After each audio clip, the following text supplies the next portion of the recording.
Hey, what's up, everyone? Hope everyone's doing well out there. Welcome to the Conversations That Matter podcast. I wasn't sure if I was going to have the time to get another podcast in before the Memorial Day weekend. I guess it's already upon us, isn't it? So I figured I would put one out today. I'm actually fighting a cold a little bit, so my apologies if I cough a little bit during the podcast. Hopefully that'll get better. Thankfully, I'm sleeping, which is good. That's the best way, and taking tons of vitamin C and zinc and all the rest of the stuff you're supposed to take.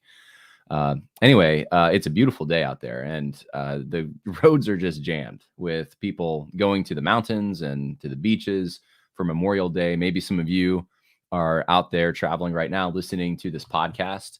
And if you are, I hope you have a wonderful weekend. And I hope you have a church picked out if you're traveling for the Lord's Day that has like-minded saints that you can worship with.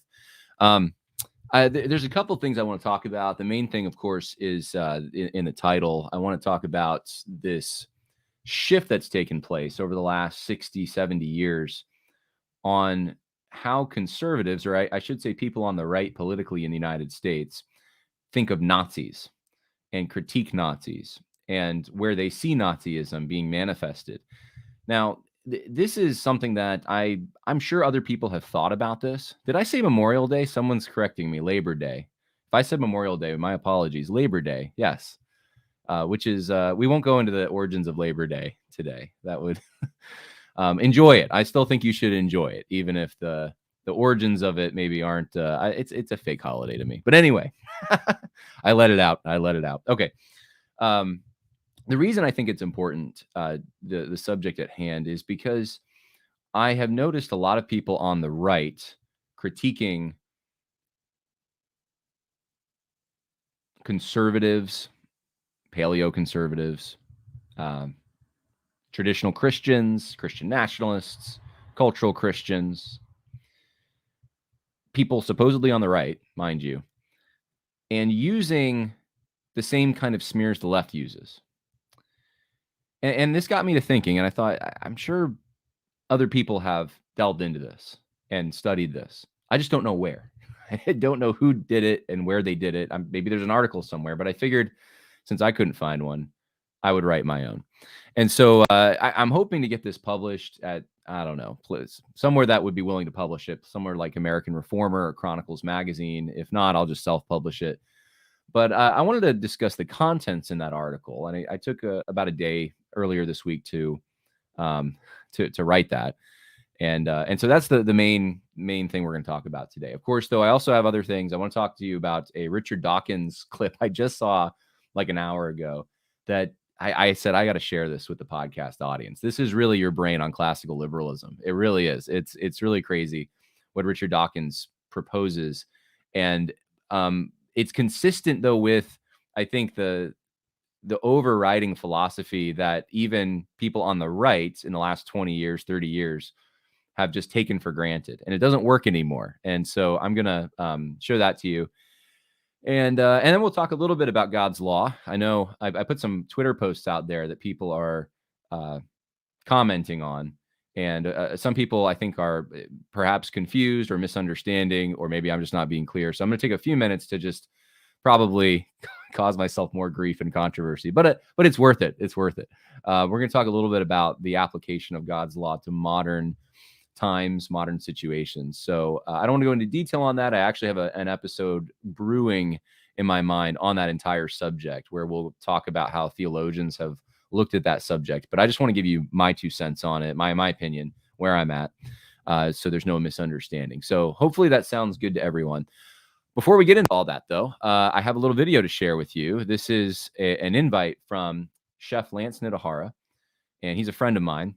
He's going to be speaking at the men's conference in the Adirondack Mountains, September 21st through 24th. If you can make it, overcomingevilconference.com, overcomingevilconference.com. Here's a little clip of him. Lance Nidahara here. Lance, in the appetizer round, he showed an amazing amount of creativity. My philosophy on evangelism became such that I know now that I have to speak up. I have to go out and I have to warn those of the wrath that is to come. And I am excited and privileged and honored to be a part of the annual men's conference that we'll be doing up at Camp of the Woods in the Adirondacks. I will be there, and I am privileged to be speaking about battling evil in today's present dark culinary industry, as well as equipping young people to be able to do the same through the Bible, through Scripture, through Christ. And it's going to be a really great time in fellowship and learning. And I'm looking forward to meeting you all, looking forward to this entire thing.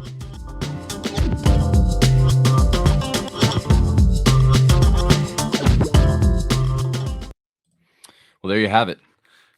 So follow Lance's lead. I hope you can be there. I hope you can come. If there's any questions, info@truthscript.com is probably the best place to ask those questions. And I will be sure to get back to you and answer them. It is coming upon us pretty quick, though, but there are still openings. So looking forward to seeing all the men who are going to come out to that. There's some comments coming in. So let me just acknowledge those. Yeah, Quiana Shaw is on. Most holidays are fake. Yeah. It seems like in the last, I don't know, 100 years. I mean, a lot of the holidays have not been organic. They haven't arisen from natural tendencies, traditions in regions, that kind of thing. It's more of like an abstract kind of like, this is what we, in fact, I should say that even the holidays that did arise from certain occasions that were celebrated in local areas and so forth have been turned into abstract holidays. So everything's kind of becoming this, but it becomes a celebration of like, blanket freedom, or, what is Labor? Do people even know what Labor Day is? Right. Unions should be all over that, I suppose, but we don't even associate it with that. It's just like taking a break. It's like the weekend of the year kind of thing. The last hurrah for summer. So some of these holidays, you're right. They become so meaningless. It even gets past the level of abstraction into just it really means almost nothing, but we get a break. And I think Juneteenth is actually kind of on the social justice warriors are using it to try to forward their agenda. But I actually think it's being fast tracked, not because it's their intention, but just because it's the way that people who didn't cultivate that habit, it's a foreign thing to them. That's how they're going to treat it. They're just, I get another day off. There's no traditions associated with this, but I'm glad to have a day off. So anyway, it does devalue the celebration of holidays, which are supposed to, as the name implies, holy days. Contra Talk with Pastor Richard is on. Happy Friday, Pastor Richard. He says that his 11-year-old daughter keeps thinking Labor Day has something to do with having babies. Actually, that might be a better holiday. Anyway, AD Robles is with us. Hey, AD, hope you're doing well. Let's get into some of this. So I want to share with you guys this video first, because this blew me away. Check this out. This is Richard Dawkins. Now, for those who don't know, Richard Dawkins wrote The God Delusion. He's a big neo-atheist thinker, maybe the biggest one. I mean, I think he probably sold more than Christopher Hitchens and Sam Harris. And he is, I would say from like 15 years ago, I was very used to like talking to his proteges at college campuses and trying to reason with them and witness to them. I remember I was in a deer stand, maybe it was about that long ago, with his book on I had an iPod at the time, so it was that long ago. And I had his book, and I was, I had a PDF somehow that I was able to read, and I was reading it and trying to figure out what he believed, because so many people followed Richard Dawkins. Well, Richard Dawkins has kind of fallen from grace, at least with the left, because the left, they embraced atheism. In fact, I forget which year it was within the last, 10 years. I want to say, I think it was 2016 or 2012. I can't remember which one. But the Democrat convention, I remember, had basically booed God. There was or at least the inclusion of language honoring God in their party platform. And so this was, and it still to some extent is, the Democratic Party. They're atheistic, but they're pagan more than they are even atheistic. And Richard Dawkins, he would have been a champion, a hero to a lot of those people. And now a lot of them have turned on him because he's not woke enough. And the thing that strikes me about all this is, conservatives are very hungry to have some people on our side with a platform and with some good speaking skills and people who are liked. And Richard Dawkins has been liked by at least a sizable group of people for a long time. And there is, I have seen it even with Richard Dawkins, there is sort of this desire, even with the past experience of him going after religion really hard and going after Christianity in particular, there is this desire to kind of include him on our side, right? Others who have not been as publicly, at least popular, for doing the same kinds of things are included now on the conservative side. James Lindsay's a perfect example, I would say, of this. But you could also look at Bill Maher, because another atheist who has said many things against religion and Christianity, and yet now he's included. So I'm going to play for you a clip of Richard Dawkins, and I think knowing that context is helpful to know he's on a left-leaning show, but look where the host is trying to push him on the transgender issue, and look at the defense, the flimsy defense that Richard Dawkins gives for why he doesn't even really give a reason, but for why he objects to transgender surgeries for children, but not for adults.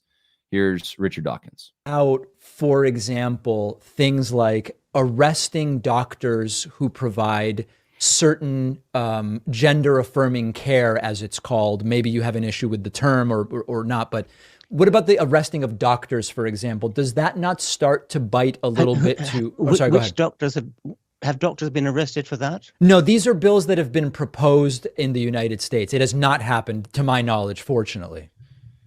Children or adults? We've seen both in different states. Well, I would have strong objection to doctors injecting minors, children, or performing surgery on them to change their sex. And as far as adults, you have no issue? Well, I think if they've thought about it properly, like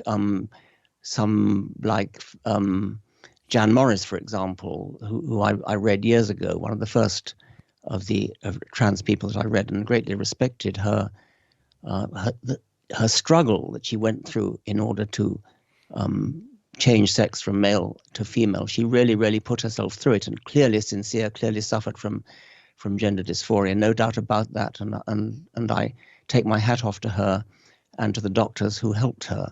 But I fear that what we're seeing now is a fashion, a craze, a mimetic epidemic, which is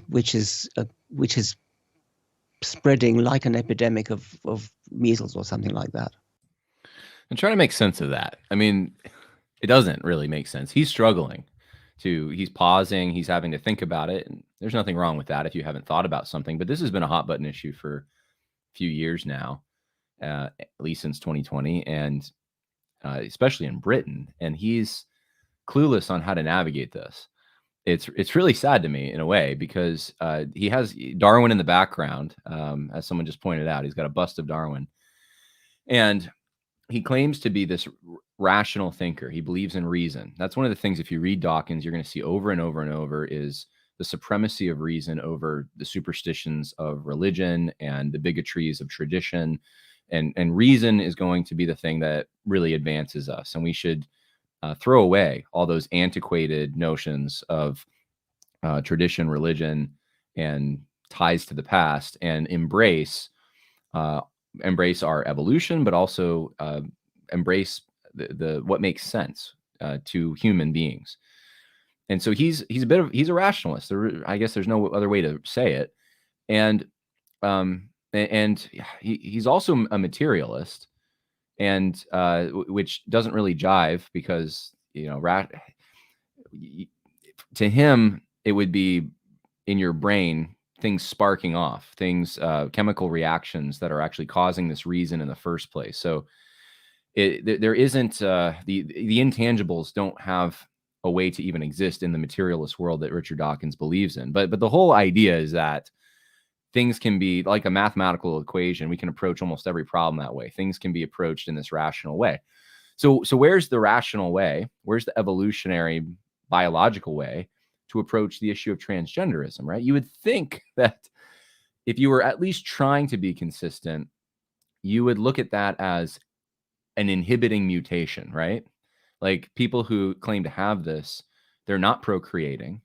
I mean, if they are, I don't know exactly what the numbers are, but if they are procreating, it certainly is not to the degree that heterosexual couples are. They have higher suicide rates. It's very costly on society to transition them. And there's a lot of drugs that they have to take for the rest of their lives. Most of the time when this happens, I mean, there's so many drawbacks to it. You would think someone who's a rationalist, who's a materialist like Richard Dawkins would object to it on those grounds. He doesn't, though.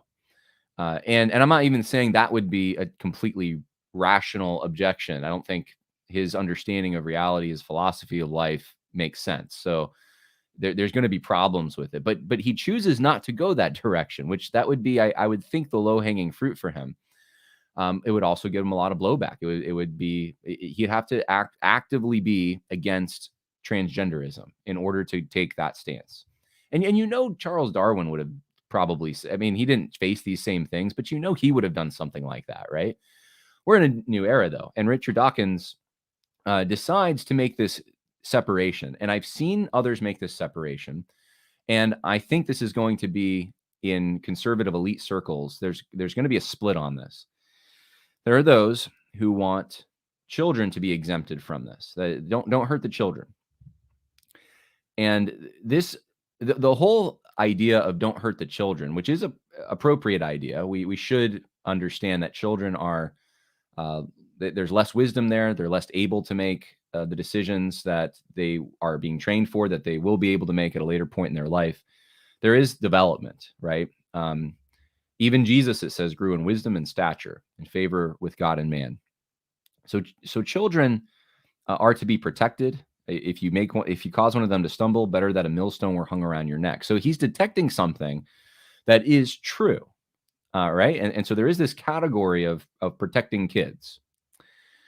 But at the same time, he objects to transgender surgeries because I guess they harm children somehow. They're innately, it's going to do damage. He can't condemn the doctors outright, even though that's what he's being asked to do. But he can at least kind of give this whimper of a lame response to say we should protect the kids from that. Okay, protect them from that. Why though? Right? And this is the question. I could look at something like firearms, and I could say, well, a child who's 3-year-old shouldn't be left in a room full of loaded firearms. Why is that? They don't know how they work. They haven't been taught responsibility. They're not. It's not a tool that they can use effectively. There's great potential for damage there. But are firearms wrong? No, firearms aren't wrong. In fact, firearms are useful tools. And I could say the same thing about a vehicle or heavy machinery or anything that would be dangerous in the hands of someone who's untrained or a child, but is right and good in the hands of an adult. When it comes to sexuality, I can say that children do not have the capacity for that yet. God has not wired them in such a way as to take part in that. And so, because I believe, as the Bible teaches, that sex is for marriage itself, and someone who is not eligible for marriage and someone who is not married should not be participating in that. Should they have knowledge about it? And I don't want to go on a whole long thing here, but I'm getting to the point. The point is that they don't. There are certain phases of development in which we, as parents, as members of society, we give new responsibilities, like the right to vote. Some of these are based on tradition, but there's this understanding that there is a development that proceeds forward. Now, is that, though, here's the question, in the same category as something like transgenderism? So it's it's wrong to, it's dangerous, I guess, to have a transition for children. It's dangerous for doctors to perform those surgeries on children, but yet for adults, it's perfectly fine. It's even brave. It's even something to admire. Well, That's what Richard Dawkins does at the end of the clip. He turns it into something to admire. If you've thought through it and you really feel that you're a woman, even though we're born a man and that's who you really are, then you should be true to what? To that experience you say you have, that experience living in society and feeling like a woman, to quote Shania Twain. If you can sing that song as a man and you really mean it, that consent, that belief makes it so. And there should be a recognition of that. And part of obtaining the social recognition is perhaps performing a surgery. Now, if that's a good thing in and of itself, why is it that it's bad for children, but it's good for adults? Like, at what point does it become, because with these other issues like guns, for example, or other, safety issues, or even heterosexuality, I think it's fair to say that we are looking at something that's good in the right context. And there's someone who is just unable to navigate that context because they haven't developed to the point of being able to have the wisdom and knowledge, etc. But in this case with transgenderism, Dawkins has to cram this into this kind of format where it's the same thing as that. It's like guns. So it's like something that's good and right and heroic and worthy of admiration. And of course, no doctor should be punished for performing these. And we should, I mean, why not taxpayer money going towards it if it's so good? We should champion this. But yet just not for kids because they don't know how to handle it yet or something. That's what's happening. And I think that's what the conservative movement's doing. And this is so different than even, I would say, and when I say conservative movement, I'm saying it's now maybe on the fringes, but I think it will become mainstream because you already see this bifurcation with homosexuality and transgenderism where quote unquote conservatives think it's okay for homosexual couples to use surrogacy to become parents. They think that it's okay for homosexuals to get married. The government shouldn't be involved in that. But they don't like the transgender thing in sports, right? There's already the separation. And I think the next logical step is, well, transgenderism's fine, but not the kids, right? The kids are the last spark of, I guess, moral decency, the last thing to go. We value our children in the United States, but in the Western world in particular has been uniquely, I would say, values children and wants to preserve their innocence. That's the last thing to go. And we have no real reason.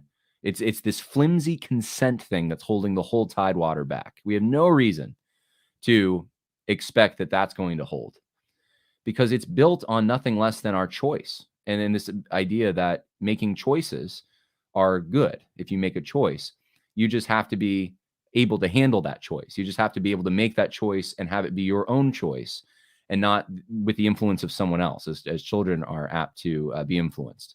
And so is it 12 years old? Is it 18? Is it 3? I mean, what's the choice here? I mean, the same thing could be said about pedophilia. When does the consent enter the picture?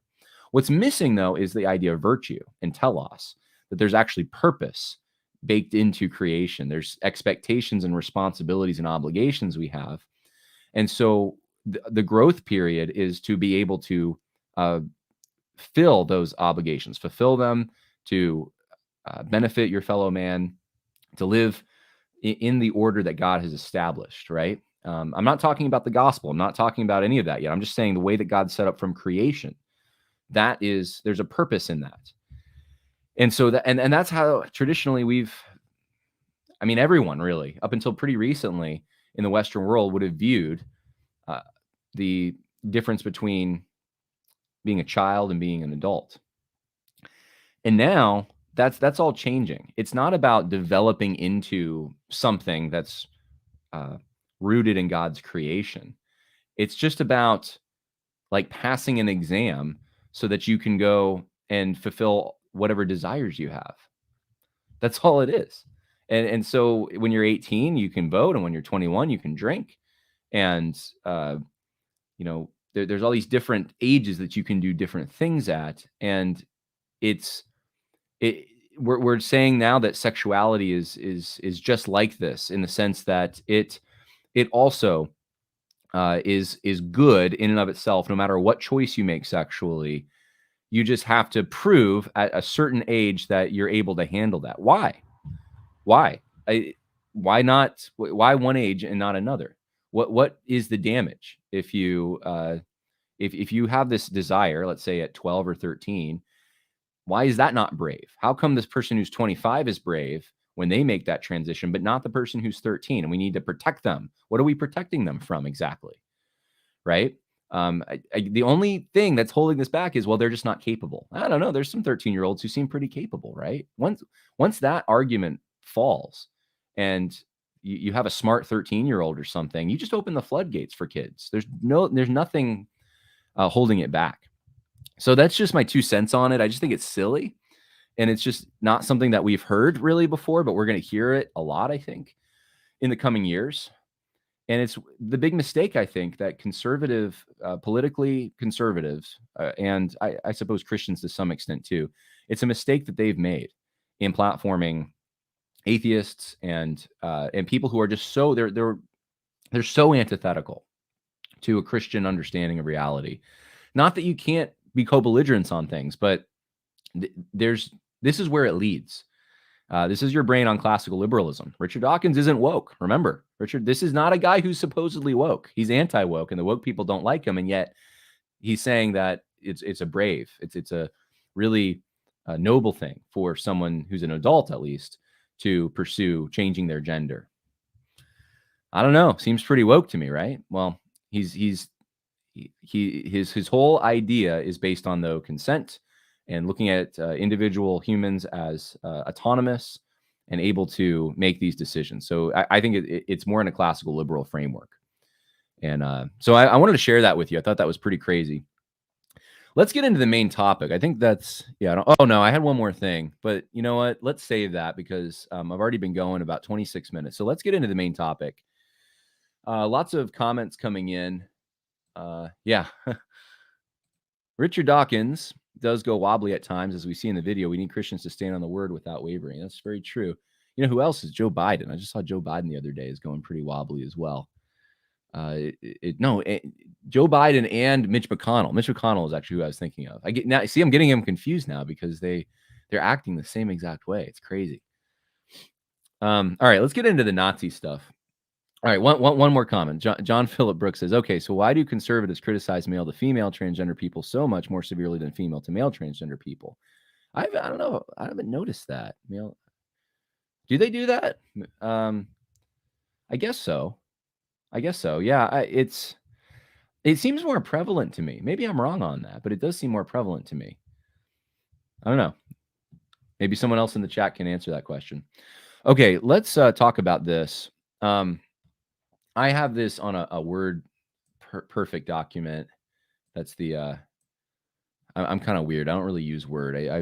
I've been trained on this program called Word Perfect, and so I keep using it. But it's about double spaced. It's like 9.5 pages.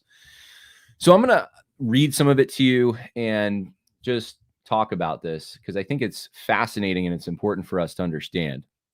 So I start off. I say it goes without saying that the modern left views their political opponents as proto-Nazis.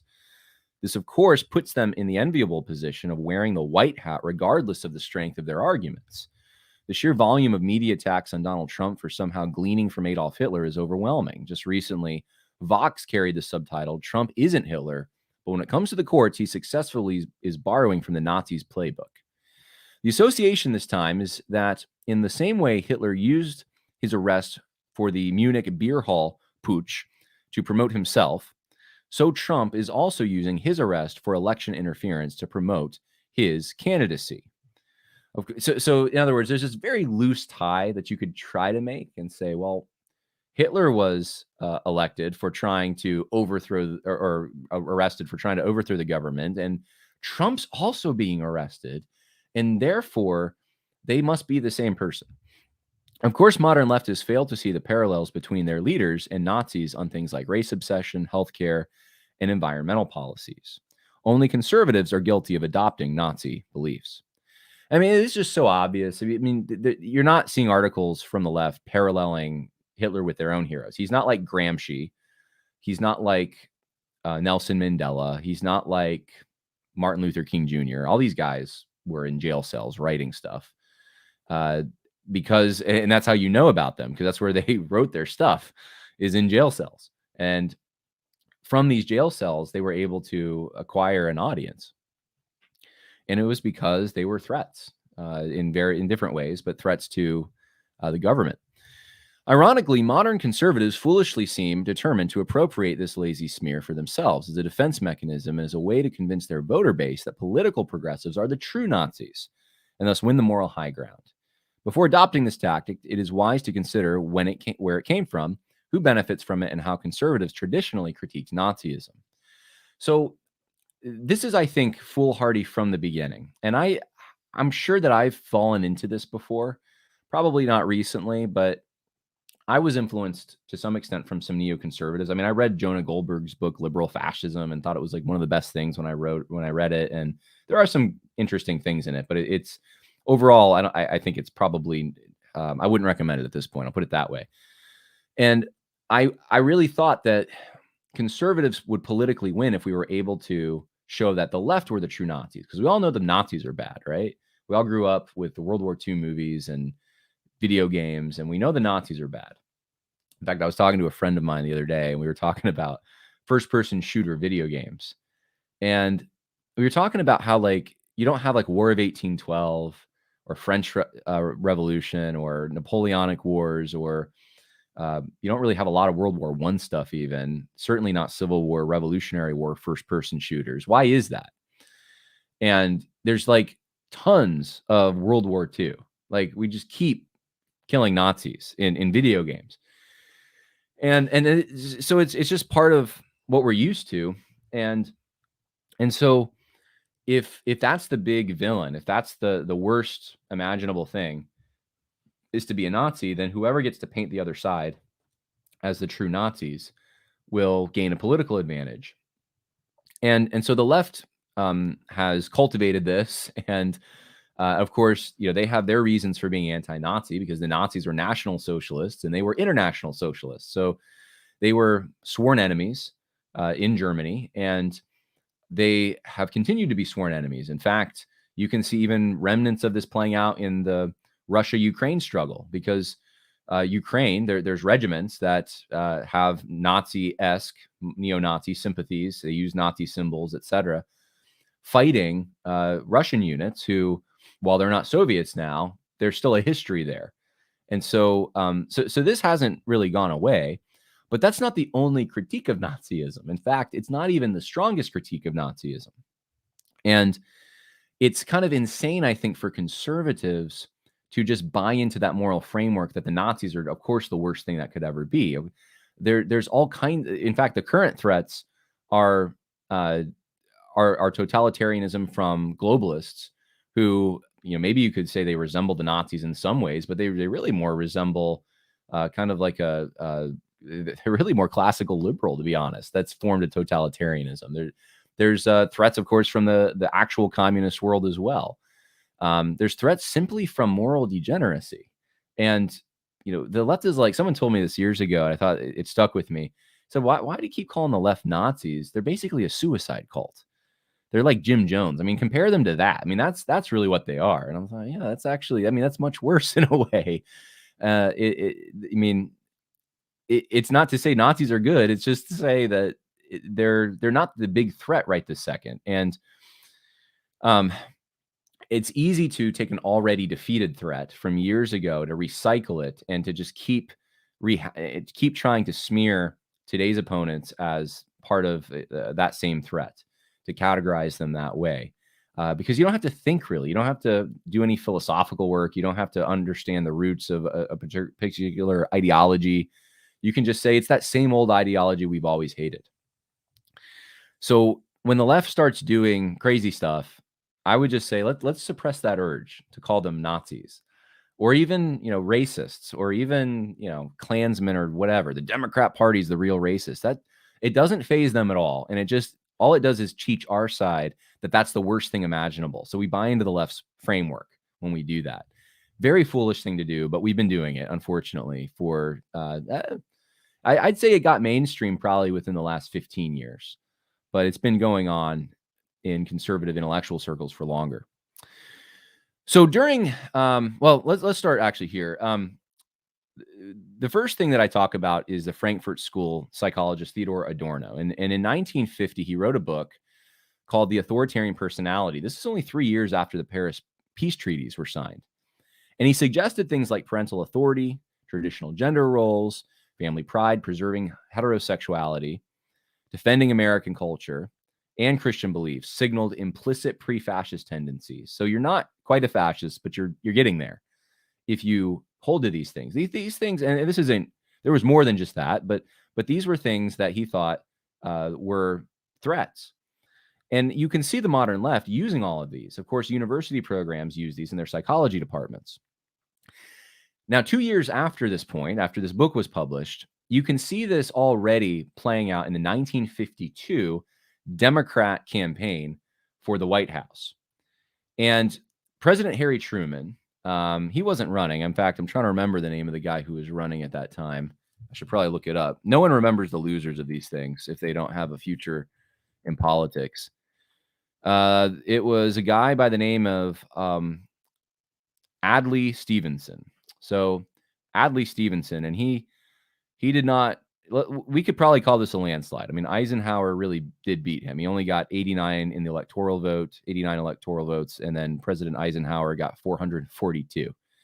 So, but I mean, look, he had 44.3% of the popular vote, and Eisenhower had 55.2%. So, I mean, there was a split. Like the big part of the country liked Stevenson. But President Harry Truman, of course, was the outgoing president during this time. And President Harry Truman campaigned for Stevenson and campaigned against Eisenhower and the Republicans. Now, how did he do that? Let me give you an example of what he did. He blamed Republicans for things like opposing civil rights. Yes, even in 1952, that was already a discussion. Restricting immigration was another thing, that they were bigoted on this. That the Republicans promoted the belief that Soviet subversives had infiltrated the State Department. You remember McCarthy. And he called that the big lie. That's been recycled, the big lie. And he said that it was deadly to the American tradition of liberty and the kind of weapon used by the Nazis, the fascists, and the communists. Okay. So the communists are also kind of bad guys, but the Nazis are the chief bad guys. He warned the National Jewish Welfare Board that Americans should be vigilant to oppose the philosophy of racial superiority developed by the Nazis from reemerging in the United States under the guise of anti-communism. He even linked Republicans' opposition to government-subsidized jobs programs to an unwillingness to defend ourselves against the aggression of the Nazis and the fascists and do business with Hitler instead. And ironically, all of this was aimed at Dwight Eisenhower, who defeated actual Nazis, but was now guilty of accepting, quote, the very practices that identified the so-called master race, unquote. So as early as 1952, 5 years after the Paris Peace Treaty, you already have this going on. You already have Democrats using this playbook to smear their Republican rivals, okay? So don't think that this was something that was concocted for Donald Trump or George W. Bush or Ronald Reagan. No, it's been going on much longer than that. Now, the critique, of course, of this is you have to understand what it was to understand why the modern critique people on the right are using is also bogus. The critique used was that basically Eisenhower, who had defeated the Nazis, was too into preserving his own people. I mean, he really wanted to keep the immigration down. And he really just, he was racially insensitive on civil rights issues. I mean, this is before the Civil Rights Act, but he was to be, I guess, suspected because of that. He was supposed to be suspected because he was in the same party as someone who was claiming there were communists all over the place. And we all know that if you oppose communism too hard, that must mean you're a Nazi because they oppose communism. Right? It was these kinds of things that were tangentially related that someone like Truman was able to connect to Eisenhower and the Republican Party.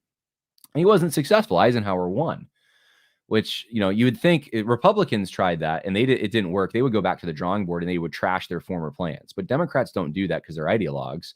Republicans are becoming that way more, but Democrats just hammered, the next year. The next time they were around, let's use the same smears. So they've been doing this for a long time. Today's American left increasingly destroys more and more cultural artifacts, organizations, and people through this strategy too. Everything from MAGA Republicans to Moms for Liberty are smeared as Nazis or part of a growing list of supposedly repackaged Nazi beliefs like white supremacy, kinism, Christian nationalism, and Confederate sympathizing. Such has always been the post-World War II left's undeveloped understanding. So they're not actually critiquing Nazism. They're just calling things Nazi they don't like. That's a difference, right? They seem to think that anything with a hint of concern for the preservation of European heritage, tradition, or culture will produce another Hitler and Holocaust. Being anti-Nazi now requires one to purge Western societies of their very identities. And that's 100% true. The left has, for years, been making, since you can see it since Truman, the claim that conservatives are trying to stick up for white people, for Americans, for now it's for Christians, for the people that really, you could say, settled, pioneered, colonized, founded the place we call United States of America. Those people and their descendants are to be shamed, are to be marginalized, are to be deplatformed. And anything short of that is Nazism. That's basically where we've ended up. And so it's this commitment to people in place that is the problem with Nazism. It's the blood and soil thing. That's the problem. That's the critique. That's the issue. That's why Nazism was wrong to the left. American political conservatives have long pointed out the left's hypocrisy, though, on this point. James Burnham expressed concern in 1961 that the United Nations exclusively focused on racialism from Western whites, such as Nazis and Klansmen, while ignoring the anti-white outrages of the Black Congolese, the anti-Semitic activities of North African Arabs, the Mau Mau terror, and other examples. And a lot of the examples I'm going to give you are coming from National Review magazine in the 1950s, back when they still had some actual conservatives writing for them, before Jonah Goldberg and, David French and all those guys. And National Review carried guys like James Burnham. James Burnham, I talk about managerial elite theory. James Burnham's the guy who really started that and came up with that. And so they carried articles from people like that. And they were expressing their concerns even back then with this double standard. Currently, the United States Department of Justice is suing SpaceX for employing American citizens instead of asylum seekers and refugees. It is a modern sin to prefer one's own people if they are white, and this is somehow proven by the fact that Hitler preferred white people and committed genocide. Of course, Anglo-American conservatives have always opposed Nazism, but on different grounds. Early post-war conservatives believed Hitler's problem was not that he loved his country or his people too much, but rather that he twisted natural affinities for blood and soil into loyalty to totalitarian ideology. In other words, the slogan blood and soil was just a slogan.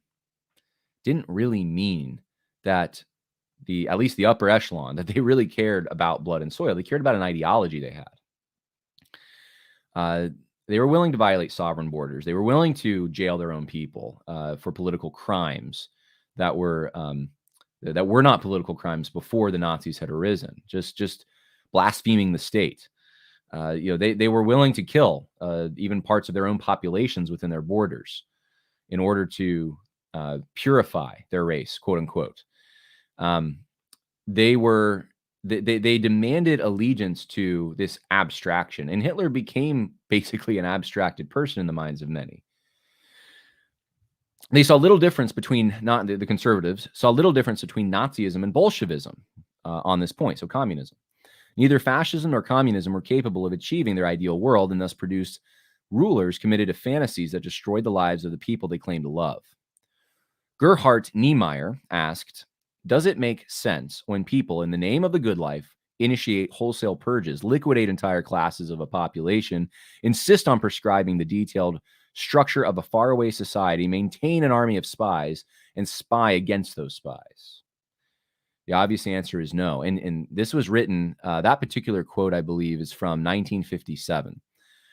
Think about where we are today. Does not some of that describe the United States today? An army of spies that spy against those spies. I mean, insist on prescribing the detailed structure of a faraway society. We're kind of, there's some parallels you could draw if you wanted. Hitler did not love his own people as much as he did a certain abstract construction of society's people's lives were made to fit into. So the main thing was this vision, and everything got sacrificed to this vision.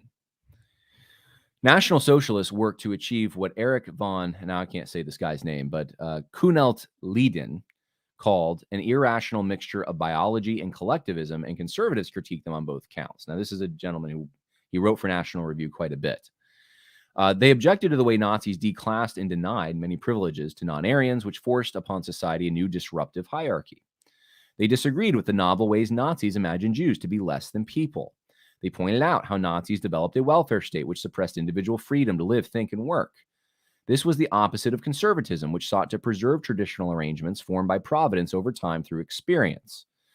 So this is like the difference between ideology and tradition. When ideology comes in, it is a one-stop shop, one size fits all. Immediately now, everyone must conform to this new plan that's been concocted in the political laboratory, right? We've found the secret to how society is supposed to function. We found the mathematical equation. We've discovered it. And now we're going to impose it on everyone. That's ideology. So that's why I say abstract. It's like conceived in the mind and then it's imposed. Whereas tradition is from the bottom up. It's more of a, this is how people have lived together for years and bonds they've formed as they've shared their own griefs and sorrows and joys and victories. And they have, it's not a perfect world, but they have figured out ways in local regions to live without killing each other and to form bonds. And it's a society that you're born into and you have obligations to, and those are good obligations. That's how tradition works. So it's two different ways to approach the social arrangements. And this is why conservatives critiqued Nazis and communists and other ideologues and classical liberals, by the way. National Review was still doing that in the 1950s. In the I should back up here. Leden said that National Socialists always belonged to the left, and the idea that they were of the right was one of the most successful hoaxes in history. In The Conservative Mind, Russell Kirk echoed this point. If you haven't read that, by the way, Conservative Mind is one of the preeminent conservative books. Kirk wrote the Nazi and fascist parties were destructive instruments made possible by the hysteria and loneliness of the masses who enthusiastically supported them. Though now and again these ideologies might endeavor to disguise themselves by talk of family and tradition, this was no better than sham. Their nature and object was revolutionary. What he's saying there about loneliness, this is a common thought about Nazism, about communism from conservatives. They've noticed that these totalitarian ideologies destroy, they erase, and classical liberalism is also part of this, by the way. The Weimar Republic would have been part of this. They undermine the voluntary associations and local communities. So public trust is broken. I think 2020, we saw a really big example of this, where people don't trust each other as much as they did before. And you're suspicious of your neighbor. He might spy on you. He might tell the government, right? They're a threat. Don't go around them. They have a disease. And of course, technology facilitates some of this, but there's a loneliness that comes. If you're just on social media, that's your only connection, you're going to be lonely. If you don't have human connection, you're going to be lonely.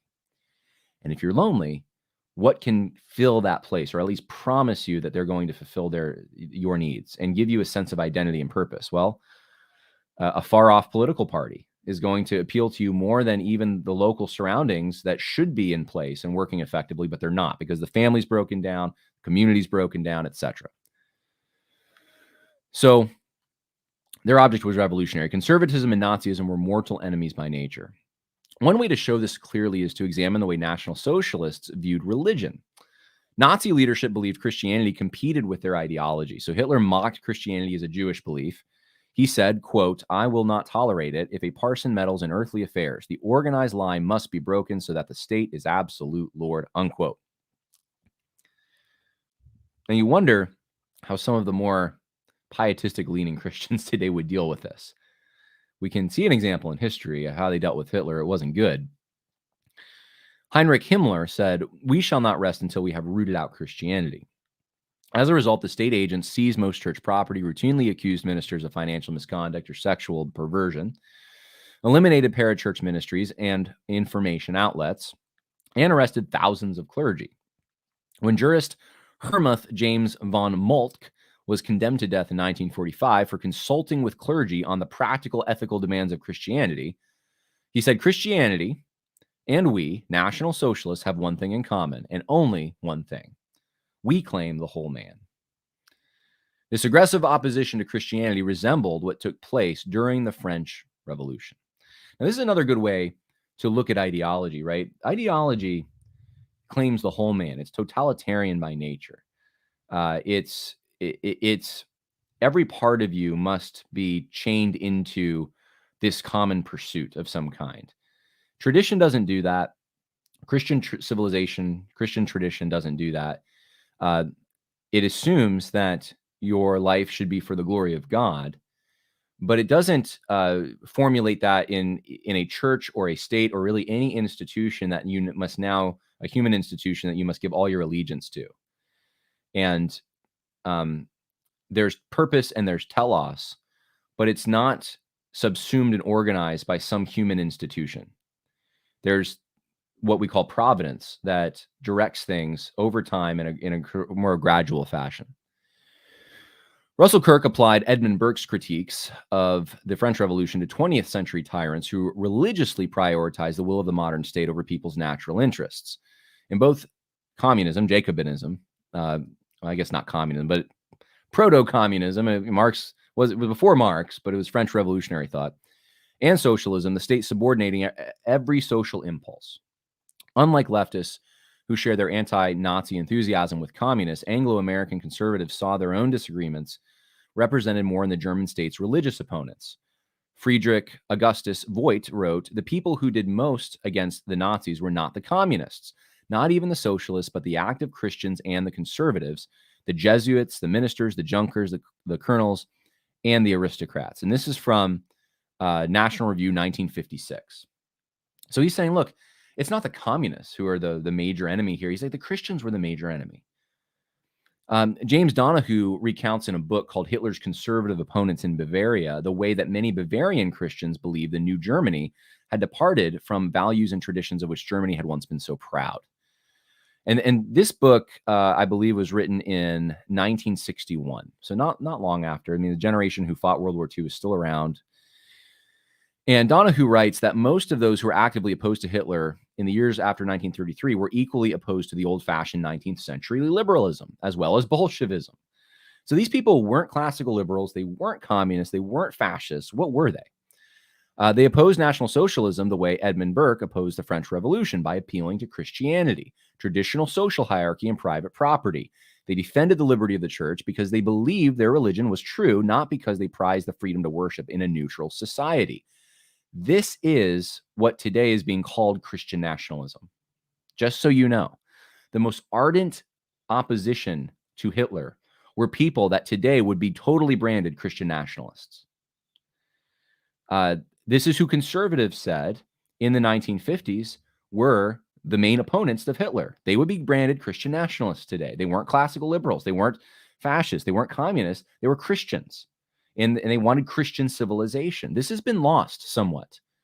And I'm afraid the way things are going in elite circles, it will never be regained as long as, well, I shouldn't say never. God can do anything, and stranger things have happened. There is an undercurrent with young people who are interested in this. They want a return to Christian civilization. I would say, though, that there's a huge failure going on. And unfortunately, I think most of these people can't see that they're failing in this regard among those who are older, who should have more wisdom. Some do, but a lot of them don't. And they're not encouraging this. They're committed to a classical liberalism, and they don't see how it undermines their Christianity. In fact, sometimes they fuse it with the Constitution or their conception of it with Christianity. It's really their conception of it, because the Constitution, are there maybe some classical liberal things that, I mean, it's not even, you could make a better case that the Declaration of Independence had some maybe classical liberal themes. Constitution, though, it's a governing document that's more of here's how things function. Here's how we're going to organize the way that government operates. So it's an operational document more than anything else. And there is wisdom. There is wisdom behind it. Mostly, though, it's biblical references that were being discussed in the Constitutional Convention. Anyway, in modern America, these opponents of Hitler would be classified by the media as Christian nationalists, yet their instincts are similar to older generations of Anglo-American conservatives who rightly detected in Nazism the innovations of modernity and rejected them. They also rejected progressivism and any ideology people sought to make the yardstick for all political decisions. Gerhard Niemeyer observed those conservatives who fought militantly both Nazism and communism and have seen the destruction wrought by these totalitarian ideologies have acquired a certain primordial fear of all ideological thinking. But wisely, they recognized the political reality that National Socialism had collapsed and was at most a historical reminiscence. New threats demanded their attention, which is why they spent little time rehashing their critiques to warn about an enemy already defeated. This is why conservatives haven't talked about Nazis as much as the left. They're not obsessed with them. They view that as that time came and went. In fact, even people today who say they're neo-Nazis, they're not Nazis. They're not, you'd have to live in the Nazi regime in the 1940s, 1930s and 40s to be a Nazi. They might have some similar ideas and so forth, but these people are not the major threat to our civilization. Leftists anyone who falls short of sharing their obsession to smoke out Nazis is somehow harboring pro-Nazi sentiments, right? I might even get comments in this video, which is the funny part, by people who think that I'm defending Nazis or I'm because as a conservative, I don't critique it hard enough, or I'm telling you not to worry about it because it's not a huge threat or anything, that I'm the problem. That could be. And by the way, I should say, there might be some of you who maybe you do have a son or I say a son because it's more likely young men probably, but maybe you do know someone who is being attracted to some of these neo-Nazi type beliefs. And maybe this is something that you need to look into a little more. But I'm just saying overall, when you look at the big picture, not the threat, not anything close to what the left makes out. It does not matter how often former President Trump denounced neo-Nazis, white supremacists, and Klansmen, the media still constantly subjected him to renewing this disavowal. The ritualistic purity tests are perhaps what led to the modern political right's seared conscience on this whole issue. There's a good example of this from a few years ago at a large gun rights rally in Richmond. I lived in Virginia at the time, so this sparked in my mind. There was a conservative blogger who noticed the event did not seem to be about guns at all. Instead, the goal was disproving the leftist narrative that Nazis and Klansmen are the only ones who care about gun rights, and instead painting then Governor Ralph Northam as the true Nazi and Klansman, which, granted, Northam made pretty easy because his yearbook had a picture of him, I guess, in a Klansman attire or a blackface. I'm not sure which. This, of course, is the same Ralph Northam who thought it was acceptable to do things like raise monuments and kill children after birth. Yet the message the crowd emphasized with their signs and slogans was how racist he supposedly was, as if that was relevant to his attempted gun grab. So I saw this firsthand. I saw how people painted Northam as this horrible figure because he's a Nazi. He's like Hitler. And I thought, this is what the left did, though. Not long ago. Why are we doing this? Now, political activists on the right are starting to adopt the left's moral framing. Nate Hochman, I guess, an aide working for Ron DeSantis' campaign, was immediately fired from his position after retweeting an exaggerated political video that briefly featured an obscure symbol apparently used by Nazis. Yet, Christina Pushaw, the campaign's rapid response director, a little higher up, defended congratulating a homosexual father who had twins through surrogacy the same month. It's on the Ron DeSantis campaign. This is in July. We're talking a little over a month ago. Last year, a historian on the Virginia Board of Historical Resources had to resign from Governor Glenn Youngkin's administration for simply supporting monuments to Confederate soldiers. Yet again, this was the same administration that hosted a series of Pride Month events. The left's long cancel culture tradition, now adopted by the right, is starting to extend to groups like traditional Christians. And we just interviewed Lizzie Marbuck from Ohio Right to Life, and I showed you this, that just believing in the exclusivity of Jesus Christ. She said there's no hope for any of us outside of having faith in Jesus Christ alone. That offended Republican Congressman Max Miller, and he called it one of the most bigoted tweets ever, and she loses her job. It's the same play that's being run. That there's bigotry on the right, and we can adopt all the sexual anarchy we want, and we will never be held accountable for it. And it's acceptable now, even if you're on the right politically, to adopt that sexual anarchy to some extent, and you will not be called out for it. But the moment you, and I don't know what with Hochman, if he was aware of this symbol. When I saw the symbol, I didn't even know it was Nazi. I don't even still know if it's Nazi. Maybe it's associated with Nazis, but it doesn't matter. It does not matter. You get fired right away. There is no room for error on this, right?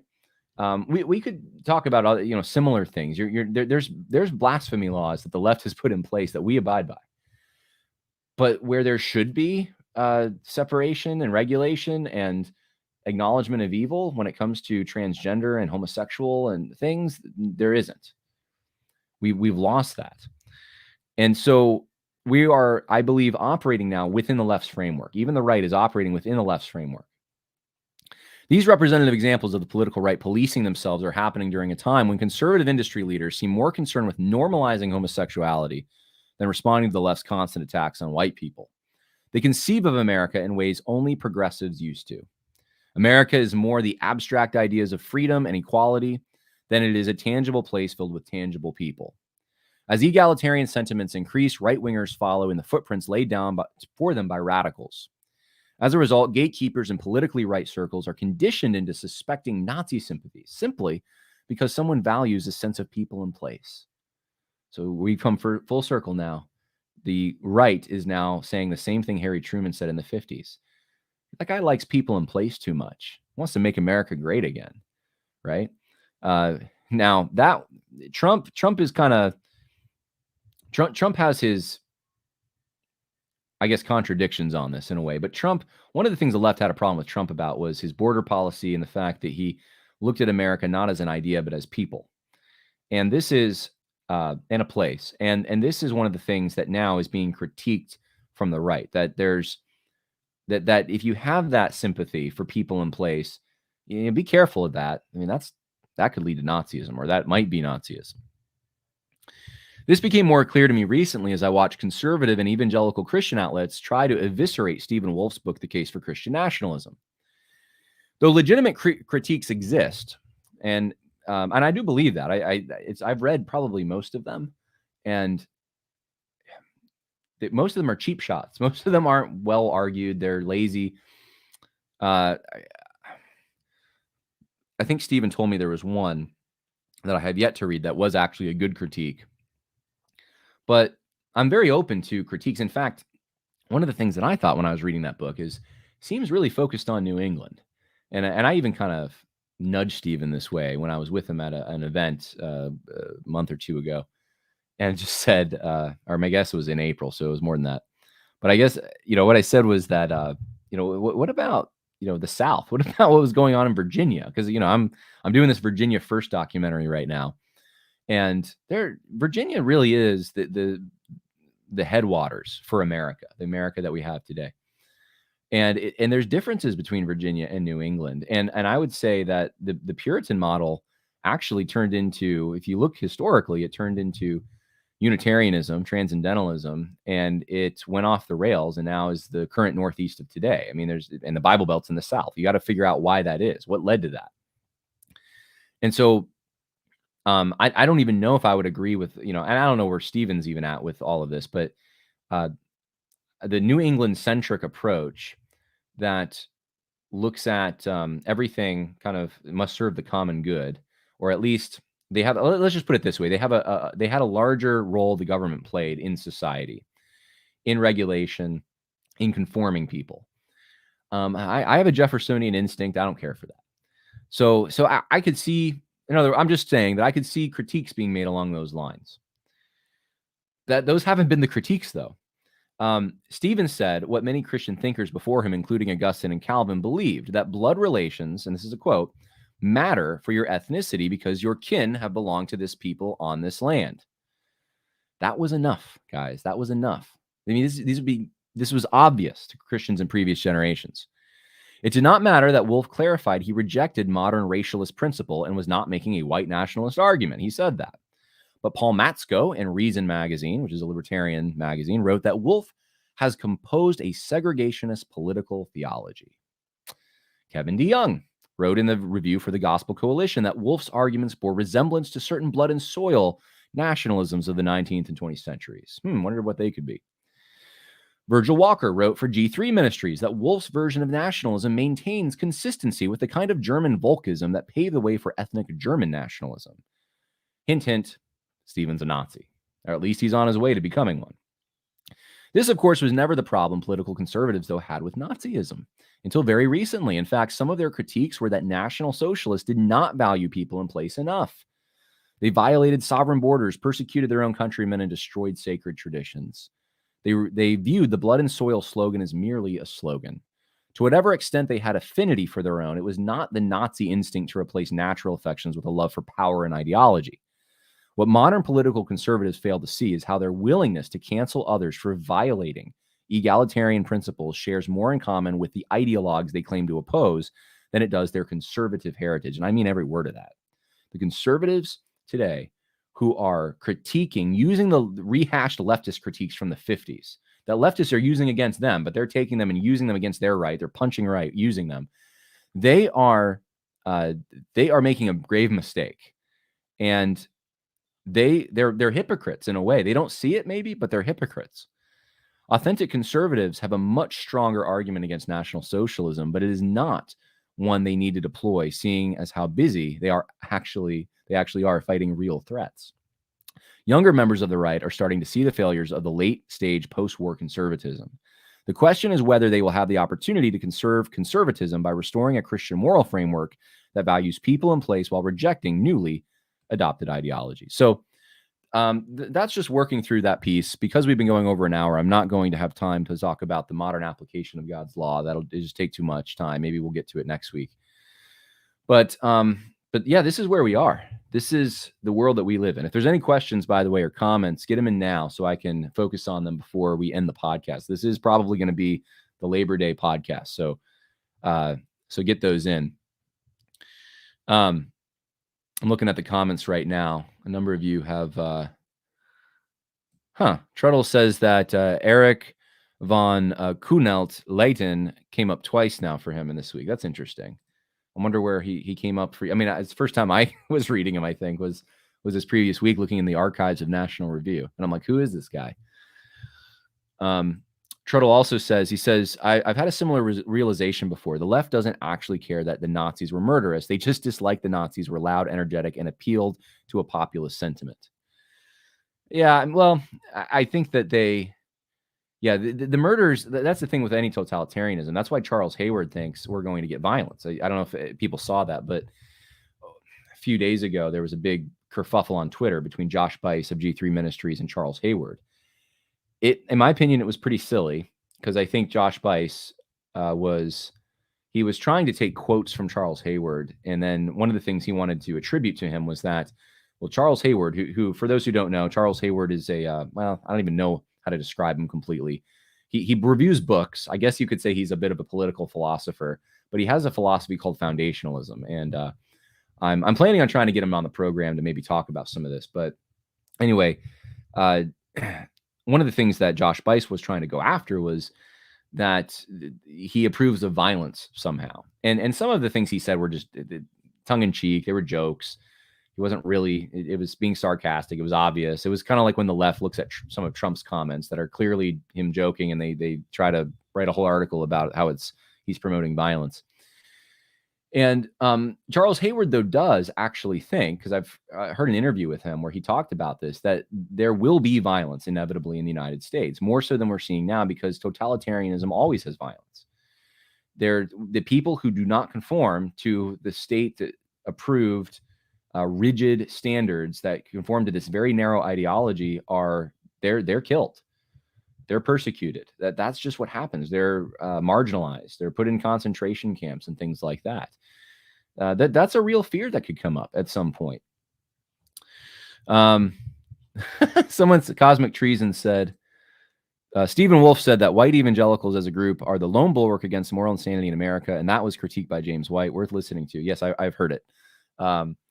I would respectfully disagree with Dr. White on his understanding of that or what that means. I thought that was a poor critique, and I guess that's out there publicly now, but that's just my disagreement. And I think good men can disagree with each other on things. I did some episodes on that at the time. And I think what happened there was Stephen Wolf, and this really is off topic, to be honest with you. But I guess it's on, you could relate it in the sense that that's just another quote that you can pull from Stephen Wolf that people tried to take and then paint it as some kind of a, proto-fascistic thing.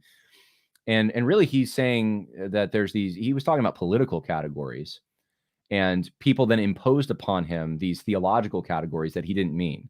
So taking, eternal categories, imposing them on these temporal political categories. And, could Stephen have said that differently? Could he have?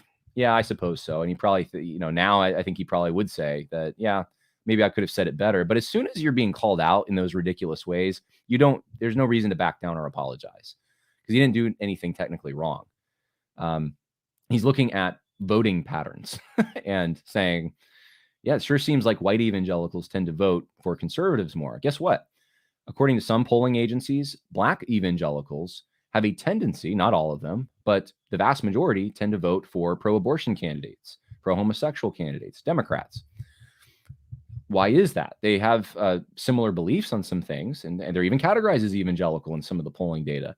Most of the time they're not, but I did see one recently where it actually separated white evangelicals and black evangelicals, and their voting patterns were very different. So it's looking at general trends, and politicians have to take those things into account. But to then frame that as, well, he's denying that there's unity at the communion table, or that we're all one in Christ, or that my racial minorities don't matter, or something like that, is completely ridiculous. It's not the point he was making at all.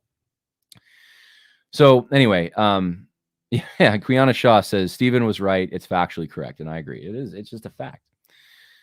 I don't care really what people show me or think of me for that, but I don't know what else to say. I mean, this is like the level that the level at which we're dealing with these things. It's sad to me, because we're talking about surface level things, and we could be talking about some root issues. But I thought it was worth pointing out to you, and I thought hopefully this was educational for understanding when you see that critique coming from so-called conservatives. That is not a conservative critique. Conservatives love people in place. We want to preserve things, and we want changes to be gradual. We want to preserve identity and social trust, and we want people who have lived here and grown up in certain areas and developed trust with each other and forged bonds to be able to maintain those without them being totally disrupted. And to say that people who are concerned about that kind of thing because maybe they don't want mass immigration or something are, well, that's kind of, I don't know, I'm a little Hitler there, a little bit of a fascist there, or they're somehow racially whatever. It's just it's not. That's a leftist critique. That's coming from a leftist, at least on that issue. Maybe there's other issues they're not leftist on, but they're being a leftist on that issue. And I think it's because a lot of the people on our side who were against social justice, at least the previous iteration of it, they had adopted even earlier forms of it and forms that were consistent with classical liberalism. They just didn't want full-blown Marxism. So we're going to have to spend probably more time talking about classical liberalism. I'm actually listening to an audiobook right now, which is fascinating. Just a recommendation for everyone out there. I don't usually give book recommendations. I'm halfway done with this, though. Why Liberalism Failed by Patrick Deneen. It's a fascinating read. Another one is The Demon in Democracy. Those are two books that I would just say, I don't know if I agree with everything in them, but they certainly will give you a different perspective and show you how, yeah, okay, that's what I'm seeing. That's why when I look at even people on the Blaze and the Daily Wire, sometimes they say things that I think that seems a little leftist, but I know they're not leftists. Well, there might be an attachment among some of those figures to a classical liberalism that does value. It basically thinks that you can do whatever you want as long as it doesn't hurt anyone. It values the decision-making ability that people have and the consent. That's what we saw with Richard Dawkins at the beginning of this podcast, and places that as preeminent. That's the decision maker. Deneen makes the argument that actually valuing individualism like this, that kind of individualism, I should say, leads to totalitarianism, that there's a symbiotic relationship there, which is an interesting perspective and an interesting argument that I don't have time to get into. But the idea that the diversity is our strength, that we're just one big melting pot, that, America is just an idea, that you can do whatever you want with your body as long as it doesn't hurt anyone. I mean, these are all kinds of classical liberal slogans that we've all been immersed in from a young age, and they undermine Christianity. Actually, they undermine our civilization. And yeah, maybe they're not woke completely, but that was the road that was the stepping stone you needed to get to woke. There you go.